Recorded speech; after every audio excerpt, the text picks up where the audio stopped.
नमस्कार, मैं डॉक्टर मंजू भार्गवी भार्गवी सिंफो में आप सभी का हार्दिक स्वागत करती हूँ। आज मैं आप लोगों को कबीर दास जी कृत साखी का भावार्थ सुनाने जा रही हूँ। पहले दोहे का भावार्थ ऐसा है। इस दोहे में कबीर दास ने गुरु और ईश्वर की तुलना करते हुए गुरु की महत्ता को सर्वोपरि बताया है। कबीर दास कहते हैं कि यदि एक ही समय पर मेरे सामने गुरु और गोविंद दोनों खड़े हो तो मैं सबसे पहले किसके चरण समर्पण करूं। यह एक कठिन स्थिति प्रतीक होती है क्योंकि दोनों का स्थान बहुत ऊंचा है। एक ने जीवन का मार्ग दिखाया, दूसरा उस मार्ग का अंतिम लक्ष्य है।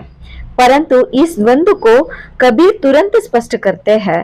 वह कहते हैं कि मैं तो अपने गुरु के प्रति बलिहारी हो जाऊं क्योंकि गुरु ही वह माध्यम है जिन्होंने मुझे ईश्वर से परिचय कराया, उनके अस्तित्व का बोध करवाया और उनके दर्शन कराए।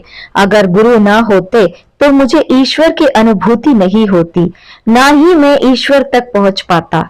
इस प्रकार कबीर दास यह स्पष्ट करते हैं कि गुरु का स्थान ईश्वर से भी ऊंचा है क्योंकि वह पहला दीपक है जो अज्ञान के अंधकार को मिटाता है और आत्मा को सत्य, ज्ञान और ईश्वर के प्रकाश से जोड़ता है। दूसरे दोहे में कबीर अपने गुरु के प्रति अत्यंत श्रद्धा और कृतज्ञता व्यक्त करते हैं। वे कहते हैं कि वे अपने गुरु पर हर पल हर क्षण सैकड़ों बार बलिहारी जाते हैं क्योंकि उस गुरु ने उन्हें एक साधारण मानव से देवता बना दिया और यह कार्य क्षण मात्र में कर दिया बिना किसी विलंब के। दूसरे दोहे में कबीर कहते हैं कि अपने गुरु की महिमा का जितना गुणगान करो वह कम है।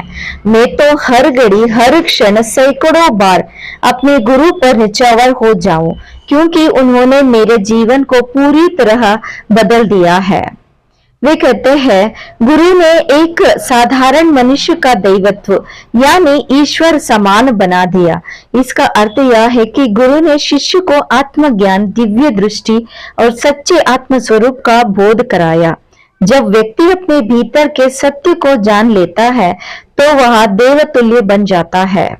यह कबीर इस बात पर जोर देते हैं कि गुरु को यह दिव्य कार्य करने में जरा भी देर नहीं लगी। उन्होंने शिष्य को ऐसा ज्ञान और दृष्टि प्रदान की जिससे वह तुरंत अज्ञान से ज्ञान की ओर, अंधकार से प्रकाश की ओर पहुंच गया।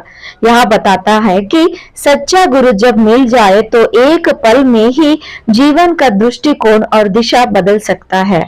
इस दोहे में गुरु की शक्ति को इतना ऊंचा दर्जा दिया गया है कि वे भगवान से भी अधिक प्रभावशाली लगते हैं क्योंकि ईश्वर तक पहुंचने का मार्ग ही गुरु है। गुरु आत्मा के भीतर सोए हुए दिव्य स्वरूप को जगा देते हैं। तीसरे दोहे में उन्होंने सच्चे भक्ति मार्ग और आंतरिक साधना की महत्ता को सरल शब्दों में उजागर किया है। यह दोहा मात्र बाह्य क्रियाओं से नहीं बल्कि मन की एकाग्रता और आत्मिक साधना से ईश्वर प्राप्ति की बात करता है। कबीरदास इस दोहे में एक ऐसा साधक की स्थिति पर टिप्पणी करते हैं जो वर्षों से हाथ में जपमाला फेर रहा है लेकिन उसके मन का स्वभाव ज्यों का त्यों बना हुआ है। कबीर कह रहे हैं कि युगों तक माला घूमने से भी अगर मन नहीं बदला तो ऐसी साधना का कोई वास्तविक लाभ नहीं, या तो केवल बाहरी दिखावा या यंत्रवत क्रिया बनकर रह जाती है। कबीर कहते हैं कि यदि तुम वास्तव में ईश्वर को पाना चाहते हो तो हाथ की माला को छोड़ दो और मन के भीतर जप करो, अर्थात बाहरी माला की अपेक्षा मन की माला फेरो, यानी अपने भीतर बैठकर एकाग्र होकर सच्चे भाव और श्रद्धा से ईश्वर का स्मरण करो। जब तक मन स्थिर नहीं होगा तब तक कोई भी साधना सफल नहीं होगा। कबीर इस दोहे के माध्यम से यह भी कहते हैं कि ईश्वर बाहरी कर्म कांडों से नहीं बल्कि आंतरिक शुद्धता, एकाग्रता और आत्म विवेक से मिलता है। मन की चंचलता को साधना ही कठिन कार्य है और वही सबसे मूल्यवान भी है। यह दोहे में कबीर कहते हैं कि कर्मकांड और बाह्य धार्मिक आडंबर पर सीधा प्रहार किया गया है। वे कहते हैं, यदि साधना केवल प्रदर्शन बन जाए और साधक का मन उसी मोह, अहंकार, दोष या लोभ में उलझा रहे तो साधना निरर्थक है। चौथे दोहे में कबीर दास कहते हैं कि यदि कोई व्यक्ति ऊंचा पद, बड़ा ज्ञान अथवा महान पहचान प्राप्त कर भी ले तो उसमें यदि दूसरों के लिए उपयोगित नहीं है, सेवा भावना नहीं है, तो ऐसे महानता का कोई अर्थ नहीं रह जाता। वे उदाहरण देकर कहते हैं कि खजूर का पेड़ बहुत ऊंचा होता है, लेकिन वह राहगीर को छाया नहीं देता। वह उसके फल इतने ऊंचे होते हैं कि उन्हें पाना भी कठिन होता है। अर्थात वह पेड़ अपने अस्तित्व से किसी का भला नहीं कर पाता। ठीक वैसे ही जैसे निर्लोभी या अहंकार बड़ा व्यक्ति। आगे कबीर दास बताते हैं कि केवल ऊंचाई जब तक नहीं वह दूसरों के हित और सेवा में न लगे, जैसे खजूर का पेड़ ऊंचा होकर भी छाया नहीं देता और उनके फल इतने ऊंचे लगते हैं कि आम आदमी के हाथ नहीं आते, वैसे ही वह व्यक्ति जो अपने पद, ज्ञान या धन का उपयोग केवल अपने लिए करता है, समाज के लिए बेकार है। संत कबीर कहते हैं कि व्यक्ति को उस वृक्ष की तरह बनना चाहिए जो दूसरों के फल भी देता और छाया भी। जैसे आम, पीपल, बरगद आदि पेड़ दूसरों को शीतलता, फल, पत्ते, लकड़ी आदि प्रदान करते हैं, ठीक उसी तरह एक सच्चा महान व्यक्ति वह है जो समाज के लिए उपयोगी हो। यह दोहा अहंकार पर तीव्र प्रहार करता है। वह व्यक्ति जो केवल अपने ज्ञान, पद या संपत्ति पर गर्व करता है, लेकिन उसका आचरण दूसरों के प्रति कठोर, अपेक्षापूर्ण या निष्क्रिय है, वह व्यक्ति खजूर के पेड़ की तरह है जिसकी ऊंचाई व्यक्त है। पांचवें दोहे में कबीर दास कहते हैं कि संसार में अनगिनत लोग धार्मिक ग्रंथ, शास्त्र, वेद, पुराण आदि पढ़ते पढ़ते मर गए, लेकिन उनमें से कोई भी सच्चा ज्ञानी नहीं बन पाया। उन्होंने पुस्तकीय ज्ञान तो अर्जित किया, पर हृदय में प्रेम, विनम्रता, करुणा और भक्ति नहीं आई। कबीर के अनुसार सिर्फ पोथियां पढ़ने से कोई पंडित नहीं बनता, क्योंकि विद्या केवल स्मरण और वचन नहीं है, जीवन में उतरे बिना अधूरी है। कबीरदास कहते हैं कि यदि कोई व्यक्ति ढाई आकार यानी प्रेम शब्द का सार और भाव समझ जाए तो वही सच्चा पंडित या ज्ञानी होता है। यह ढाई आकार एक प्रतीकात्मक अभिव्यक्ति है। प्रेम को छोटे शब्दों में व्यक्त किया गया है, लेकिन उसका अर्थ और प्रभाव अत्यंत विशाल और गहरा है। कबीरदास का मानना था कि ईश्वर तक पहुंचने का मार्ग प्रेम से होकर गुजरता है। जो व्यक्ति प्रेम करना जानता है वह किसी धर्म, जाति या पंथ के बंधन में नहीं बंधता। उसका व्यवहार, वाणी, दृष्टिकोण सब में करुणा और दया होती है।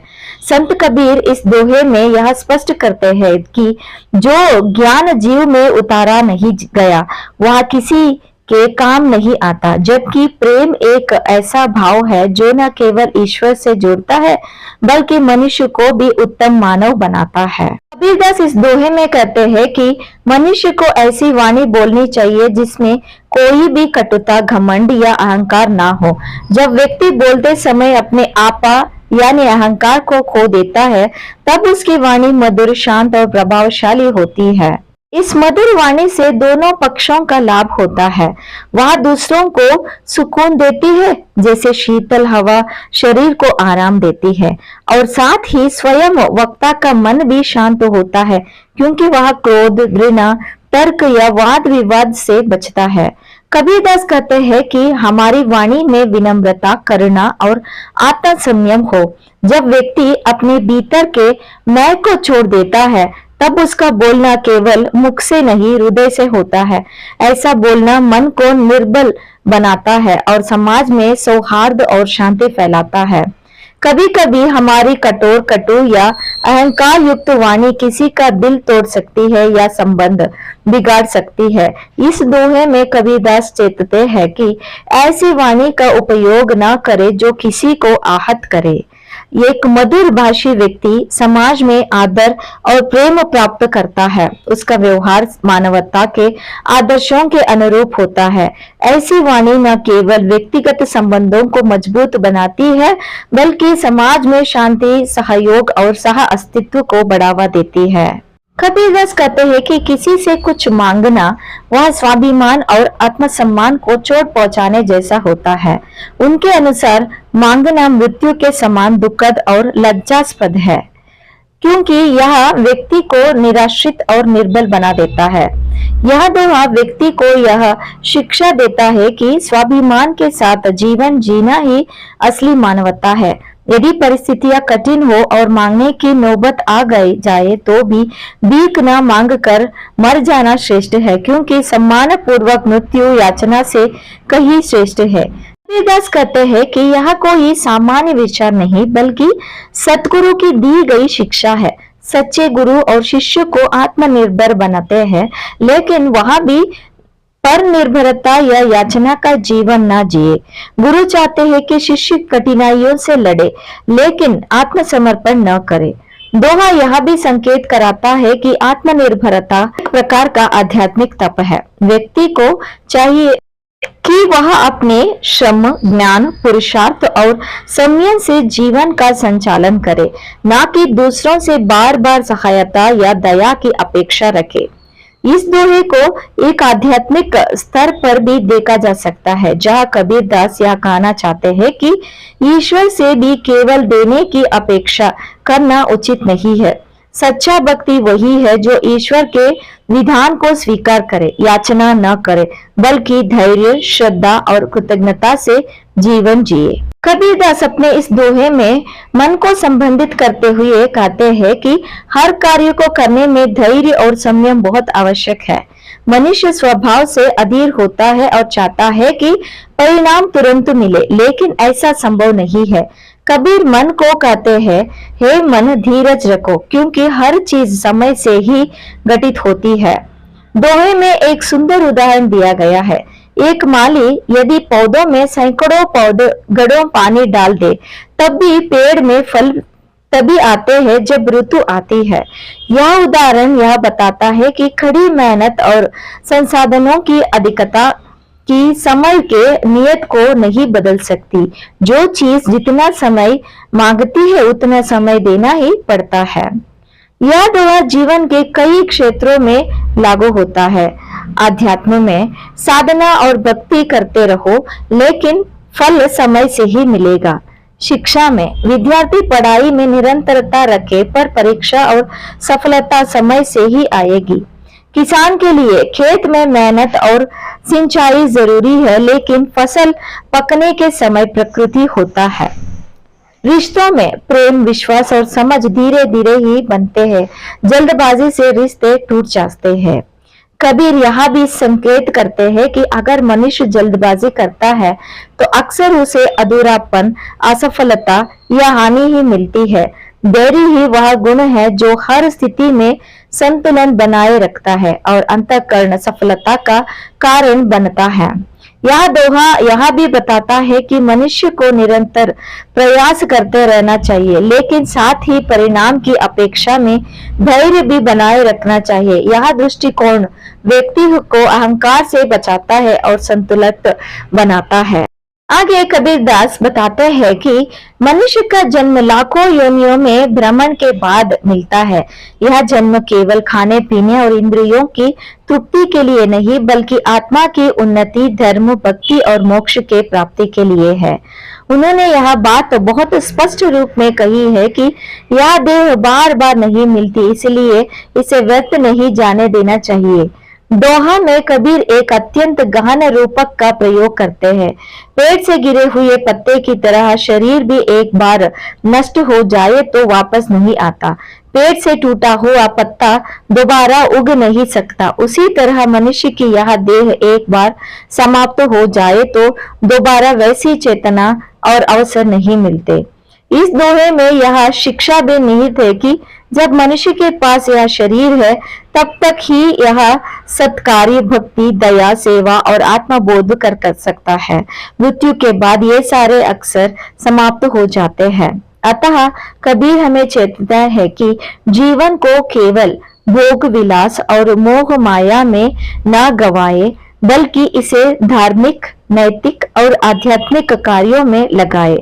जीवन मानव केवल भोगों के लिए नहीं, बल्कि यह एक सुनहरा अवसर है आत्मा को परमात्मा से जोड़ने का। कबीरदास इसी कारण इस जन्म को दुर्लभ कहते हैं। उनके अनुसार अन्य योनियों में यह बुद्धि विवेक नहीं होता जो मनुष्य में होता है। इसलिए मनुष्य का जीवन सबसे ऊंची अवस्था में मानी जाती है। कबीरदास कहते हैं कि सच्चा गुरु उस सूप की तरह होना चाहिए जो अनाज को भूसे से अलग करता है। वह मूल्यवान अंश को रखता है और अनुपयोगी अंश को हवा में उड़ा देता है। यह एक गहन है जो दर्शाता है कि सच्चे संत का काम होता है सत्य और असत्य में भेद करना, सत्य और निरर्थक को पहचानना और समाज को शुद्ध विचार और गुणों से भर देना। सूप जैसे स्वभाव रखने वाला व्यक्ति अच्छे विचारों और व्यवहार को अपनाता है, बुराइयों, दोषों और नकारात्मक को छोड़ देता है। इस प्रकार वह स्वयं को और समाज को शुद्ध और उन्नत बनाता है। यह दोहा हमें यह भी सिखाता है कि हर व्यक्ति में अच्छाई बुराई दोनों होती है, लेकिन विवेकशील मनुष्य वही होता है जो अच्छाइयों को स्वीकार करता है और बुराइयों को त्याग देता है। ऐसा ही व्यक्ति समाज में सम्मान प्राप्त करता है और सच्चे संत या सज्जन की श्रेणी में आता है। कबीर यह भी कहते हैं कि जैसे सूप शोर नहीं मचाता पर शब्द से अच्छे बुरे में भेद करता है, उसी तरह साधु भी बिना दिखावे, बिना विवाद, केवल विवेक और प्रेम से सत्य मार्ग को अपनाता है। वह न आलोचना करता है, न हिंसा करता है, बल्कि शांत चित्त से सार को ग्रहण करता है। इस दोहे का संदेश आज के युग के लिए अत्यंत प्रासंगिक है। हमें दूसरों में गुण खोजने की दृष्टि रखनी चाहिए, दोषों को नजरअंदाज करना चाहिए। स्वयं में भी हमें अहंकार, दोष, लोभ जैसे तोते तत्वों को निकाल कर सद्गुणों को अपनाना चाहिए। यह एक आत्म परीक्षकार की प्रक्रिया है जिसमें हम सूप की तरह सत्य को चुनते हैं और मिथ्य को छोड़ देते हैं। तो मैं कह सकते हैं कि कबीर का यह दोहा केवल संतों या साधुओं के लिए नहीं, बल्कि हर मनुष्य के लिए प्रेरणा स्रोत है। यह हमें सिखाता है कि यदि हम चाहते हैं कि जीवन में शांति, ज्ञान और विकास हो, तो हमें अपने विचारों, कर्मों और संबंधों में विवेकपूर्ण चयन करना सीखना होगा। जैसे सूप भूसे को उड़ा देता है और केवल दाना रखता है, वैसे ही हमें जीवन से बुराई निकालकर अच्छाई को ग्रहण करना चाहिए। यही पर दोहों की भावार्थ समाप्त होती है। धन्यवाद।